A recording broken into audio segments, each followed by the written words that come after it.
السلام عليكم ورحمة الله وبركاته. دي خطة الماتش إن شاء الله بتاع الأهلي وإنتر ميامي. من وجهة نظري سريعا كده هنبدأ ببيكهام، عشان خاطر ده اللعيب اللي بيعرف يطلع بالكورة، مش أشرف داري. أشرف داري حلو في الالتحامات وفي الكرات العالية.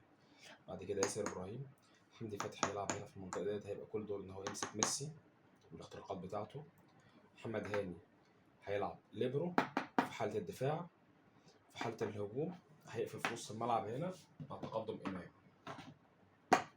تمام. هنلعب بالثلاثي دوت: حمدي فتحي، مروان، ديانج او مروان. حد فيهم هياخد الجبهه ديت، وانا بفضل مروان عشان ديانج قوي، ممكن يعمل مشاكل في المنطقه ديت عشان احنا عندنا مشاكل في الناحيه الشمال.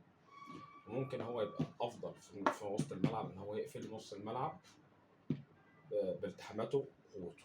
امام هيزيد مع الثلاثي دوت. اخترت الثلاثي دوت ليه بالذات؟ الثلاثي دوت اكتر ثلاثي عنده لياقه بدنيه عاليه، وعنده قدره بالاحتفاظ بالكره تحت رجله، سواء تريزيجيه، زيزو، طاهر.